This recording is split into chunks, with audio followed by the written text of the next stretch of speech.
Recordemos, habíamos visto cómo llegar de los lagrangianos a los propagadores, ¿no? La parte del lagrangiano libre. Y ahora vamos a ver cómo llegar a los vértices, ¿no? Estamos hablando de los diagramas de Feynman. Obviamente que este método era nada más que para tener una idea de cómo llegar a los propagadores.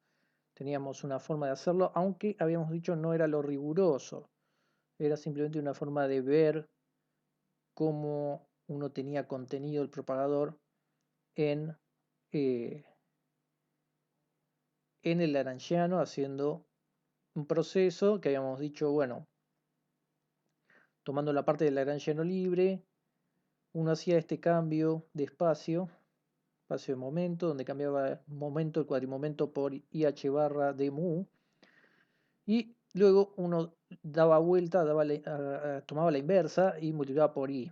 Pero también vimos que, bueno, dependiendo si era escalar, matriz o tensor, esto tenía sus características. Pero al final, digamos, ese método nos traía los propagadores. Y ahora vamos a ver algo parecido con los vértices.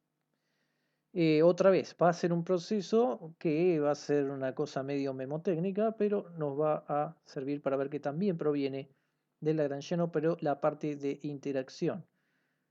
Entonces vamos a empezar con, bueno, habíamos hecho Klein-Gordon, Dirac y Proca. Nos va a interesar primero hablar de los vértices eh, para QED. Entonces vamos hacia eso. Primero vamos a necesitar entonces el lagrangiano de interacción para QED.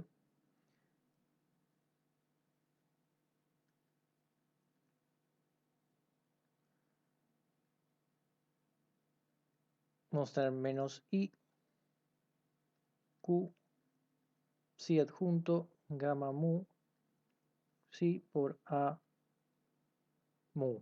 No, la mu, perdón, lo vamos a poner abajo. Y entonces tenemos tres campos acá. Psi adjunto, psi y A mu. Entonces, vamos a ir al lagrangiano de QED para recordar, ¿no?, qué era lo que nos quedaba. ¿No? Spinum medio, por ejemplo. Nosotros habíamos hecho todo el desarrollo hasta que nos quedó la parte final, ¿no? Teníamos todo esto, una parte libre, y después teníamos estos dos términos. Y nosotros lo que estamos trayendo específicamente es esto de acá. Eso era la parte de interacción, ¿no?, que está el campo AMU. También estaba el F mu nu, donde también tiene que ver con la interacción. Entonces, ¿qué es lo que hicimos? Bueno, lo que hacemos es deshacernos de los campos, es decir, nos va a quedar menos i, esta constante que ahora voy a decir por qué, 4pi h barra c, q gamma mu, que esto va a ser igual a i ge, la constante de acoplamiento que está asociado con esto de acá, gamma mu. Esto tiene que ver con un tema de unidades, de pasar, nosotros habíamos usado CGS, entonces es algo que está metido en el AMU. Tiene que ver con eso, no es muy importante. Y de ahí es que obtenemos el G, ¿no?, que es otra forma de escribir lo mismo. Pero bueno, esto era justamente lo que teníamos para los vértices. Y bueno, quiero aclarar porque recién yo mostré un lagrangiano que no tenía esto, no tenía el tau. Me estaba refiriendo a un lagrangiano anterior. No, yo había mostrado este, pero en realidad me estaba refiriendo a el anterior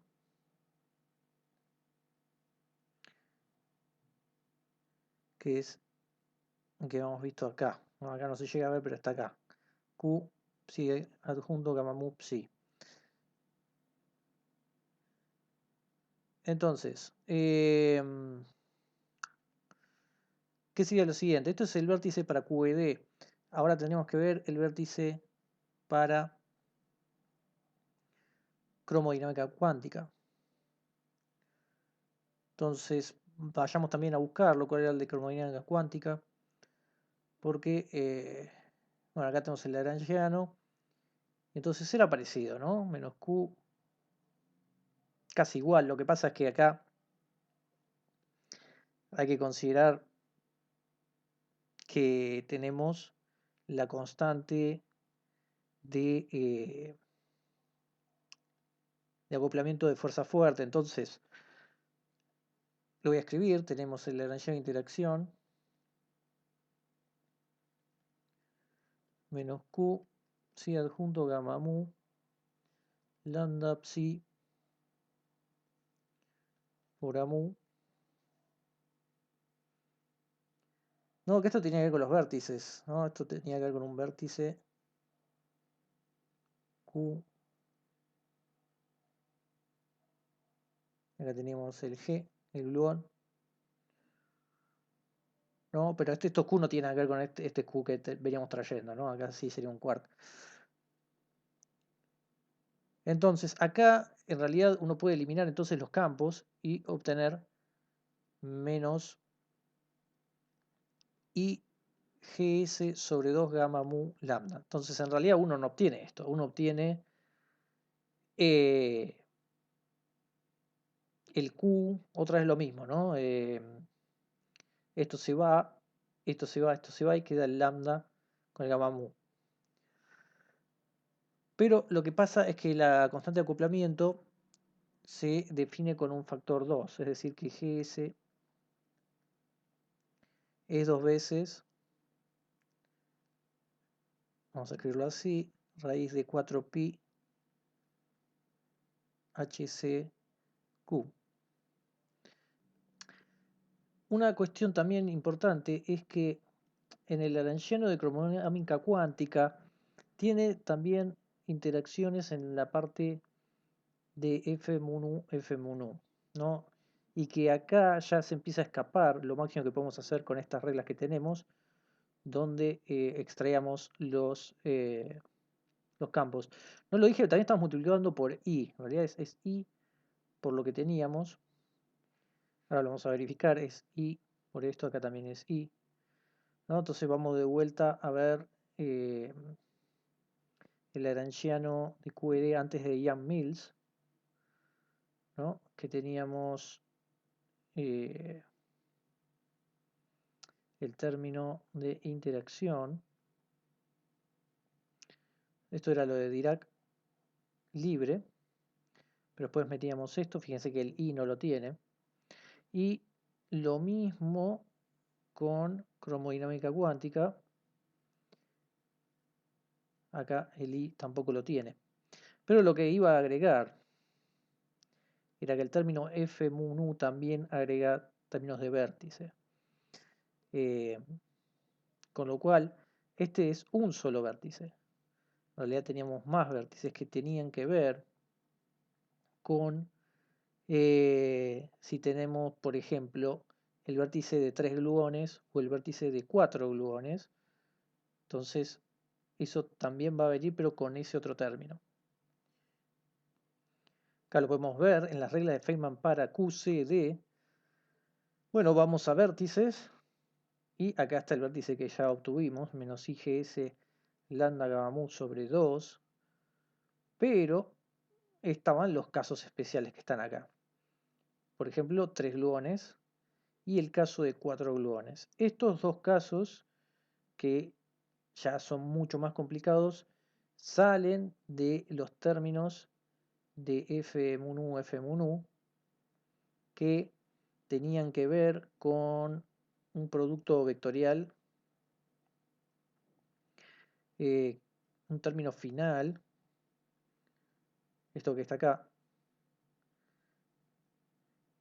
ese término era el que nos va a terminar dando esos casos de 3 gluones o 4 gluones. Entonces, lo que pudimos ver es que a partir de un lagrangiano podemos extraer, a partir de estas reglas fáciles, ciertas reglas de Feynman. Vimos la de interacciones, ahora vimos la de los vértices, pero claramente quedan agujeros. ¿Eso por qué es? Bueno, porque simplemente estamos dando como un protocolo, una regla memotécnica, pero en realidad no surge de esto. Para eso hay que meterse más en la teoría. Acá estamos simplemente dando una cuestión superficial, pero que no deja dudas de que a partir de lagrangianos salen las reglas de Feynman de cada teoría que hemos visto. Por eso hemos podido obtenerlas. Pero en cuanto a rigurosidad, no estamos diciendo de dónde viene esto. Para ver eso, no, nosotros no lo vamos a ver, pero uno puede buscar primero la matriz S que tiene que ver, bueno, todo arranca con la regla de oro de Fermi de la cual hemos hablado, pero específicamente uno tiene que analizar los términos de esta matriz S, que es un operador que en el fondo tiene que ver con la evolución de estado inicial con estado final, algo que también vimos para el caso de la regla de oro de Fermi, y de acá expandir en lo que se llama serie de Dyson, que básicamente es hacer un método perturbativo sobre ese, y lo que termina dándonos la regla de Feynman está asociado con algo que se llama el teorema de Wick. ¿No? Entonces, digamos, hay una complejidad bastante grande detrás de esto, que más que complejo es algo que lleva tiempo y es cuentoso, pero es lo que está detrás para poder justificar justamente que detrás de un lagrangiano uno obtiene una cierta, ciertas reglas de Feynman determinadas como hemos visto.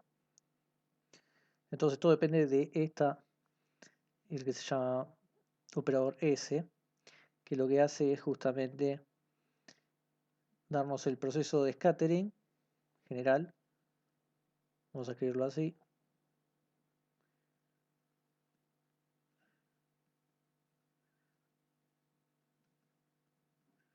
que es esto, estado final, estado inicial, ¿no? Y el S es el operador que transforma justamente el inicial al final, ¿no? Lo que pasa es que esto explícitamente se hace muy difícil, entonces uno tiene que hacer una serie de Dyson. Lo que uno hace es una expansión de Taylor sobre S, que S uno lo puede escribir como una exponencial.